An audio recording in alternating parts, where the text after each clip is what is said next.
السلام ورحمۃ اللہ وبرکاتہ۔ حضرات، آپ نے دیکھا اس چھوٹے سے بچے نے الحمدللہ سورہ فاتحہ، سورہ اخلاص اور اسی طرح سے سورہ فلق، چھوٹے چھوٹے بچوں کی اس طرح سے اگر تربیت کی جائے تو انشاءاللہ آگے چل کر کے آپ کے لیے صدقہ جاریہ دنیا اور آخرت کے اندر فائدہ ہی فائدہ ہے۔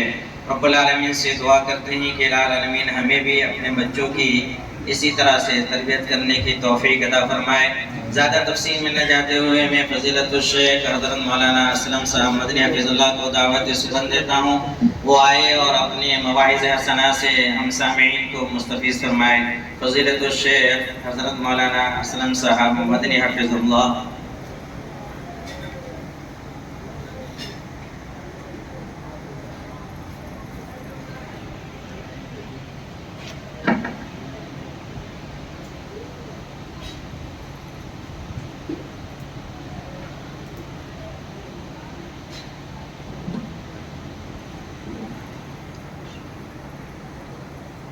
السلام علیکم ورحمۃ اللہ وبرکاتہ۔ الحمد للہ رب العالمین والعاقبۃ للمتقین والصلاة والسلام علی اشرف الانبیاء والمرسلین وعلی آلہ وصحبہ اجمعین ومن تبعهم بإحسان إلى يوم الدين. أما بعد فأعوذ بالله من الشيطان الرجيم. إن الذين يحبون أن تشيع الفاحشة في الذين آمنوا لهم عذاب أليم في الدنيا والآخرة والله يعلم وأنتم لا تعلمون.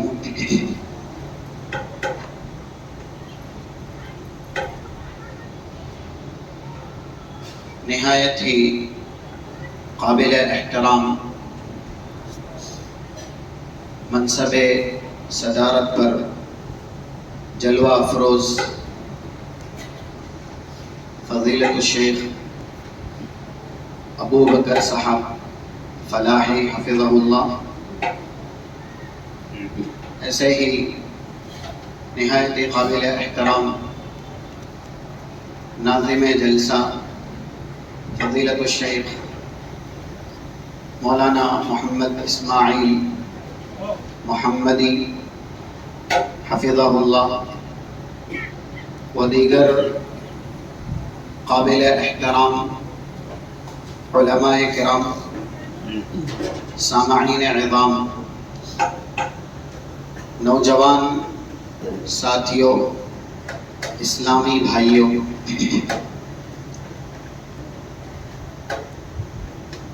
کچھ باتیں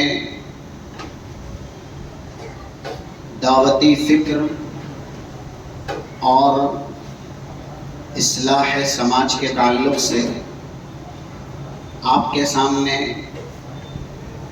ہمیں کرنے کے لیے مکلف کیا گیا ہے۔